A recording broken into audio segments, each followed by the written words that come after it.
Okay, so there's actually a really creepy theory about the Hour of Joy in Poppy Playtime. Most people think the toys just randomly attacked the employees one day. But what if that's not what really happened? Because if you actually look at the lore, it almost feels planned. Like, seriously, think about it. The experiments had been trapped inside the factory for years. Years of experiments, torture, and being controlled by Playtime Company.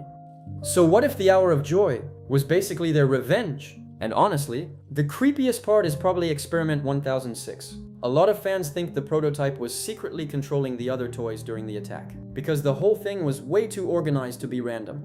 The security systems failed, employees disappeared, and the experiments attacked at the exact same time. And another thing people noticed is that some toys seem way smarter than normal, especially Huggy Wuggy, Mommy Longlegs, and CatNap. They don't just attack blindly. Sometimes it almost feels like they're actually thinking and planning. Which gets even darker when you remember the theory that the toys were once real children. Imagine being trapped inside a giant toy body for years with no escape. Eventually, you'd probably hate the company that did that to you. So what if the Hour of Joy wasn't just a massacre? What if it was the experiments finally fighting back against Playtime Co? And honestly, I think the scariest possibility is that the prototype planned the entire thing from the beginning. Because after everything that happened, it completely disappeared. Nobody knows where it went, which means there's a chance it's still somewhere inside the factory, watching everything. And if that's true, then maybe the Hour of Joy was never the end. And the more you think about it, the more disturbing this theory actually becomes. Because there's another detail almost nobody talks about. During the Hour of Joy, some areas of the factory were attacked harder than others. Which is weird, because if the toys completely lost control, then why would certain rooms look almost untouched? A lot of fans think the prototype specifically targeted employees connected to the experiments. Basically the people responsible for what happened inside Playtime Company. And honestly, that would explain why some workers seemed terrified before the attack even started. In some of the tapes, employees already sound nervous talking about the experiments. Almost like they knew something bad was eventually going to happen. But then there's Huggy Wuggy. Because if Huggy was truly mindless, why does he spend so much time watching the player instead of attacking immediately? Seriously, replay chapter 1 and pay attention to how long Huggy just stands there staring at you. It almost feels like he's waiting for something. And another creepy thing, Huggy could have probably killed the player way earlier during the chase scene, but instead he chases you through the vents, almost like he's trying to scare you away from something deeper in the factory. Which leads into another insane theory. What if the prototype didn't want anyone escaping Playtime Co. after the Hour of Joy? Think about it. If the experiments escaped the factory, the outside world would discover everything. The experiments, the children, the truth about Playtime Co. So maybe the factory became a prison after the massacre, not just for the employees, but for the experiments too.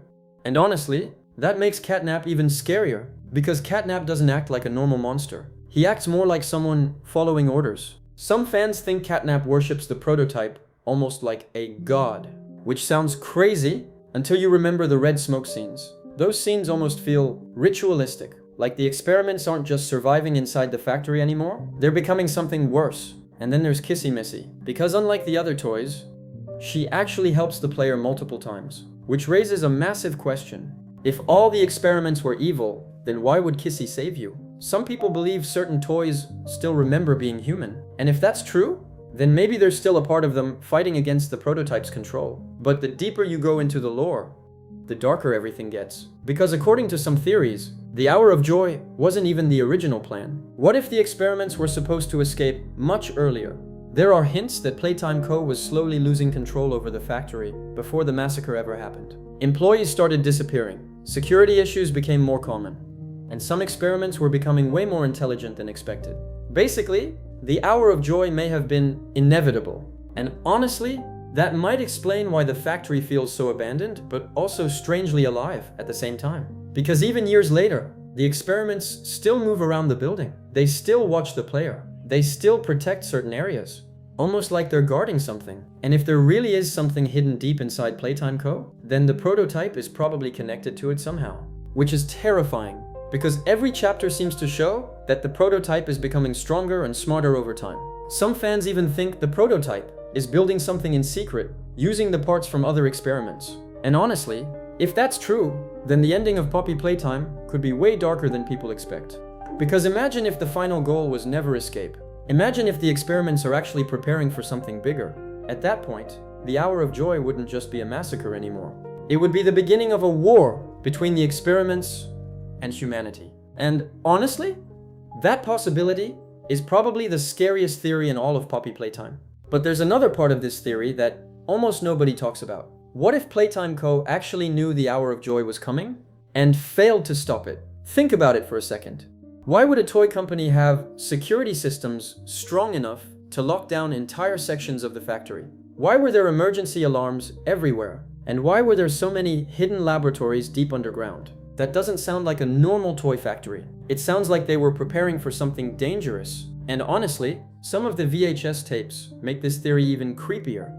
Employees constantly talk about the experiments becoming more aggressive, more intelligent, and harder to control. There are even moments where workers sound genuinely scared to be near certain toys, especially Experiment 1006. Because according to the lore, the prototype wasn't just intelligent, it was adapting, learning, watching people, and that might explain why the experiments eventually rebelled. Some fans even believe the prototype manipulated the other toys emotionally. Remember, many of these experiments were once children, which means they probably felt fear, anger, sadness, maybe even hatred toward the people who transformed them. So imagine what happens when something like the prototype starts convincing them that Playtime Co. is the enemy. Suddenly, the Hour of Joy starts making a lot more sense. And honestly, there's one moment that feels extremely suspicious. After the massacre, the factory wasn't completely destroyed, which is weird, because if the experiments truly lost control, why would so much of the building still remain intact years later? Some players think the toys intentionally kept the factory operational, almost like they still needed it for something. Maybe shelter, maybe experiments, or maybe the prototype had a bigger plan for the future. And the deeper you go into this theory, the darker it gets, because there are hints that the experiments may still be creating new creatures inside the factory. Think about how many hidden areas we still haven't explored in Poppy Playtime.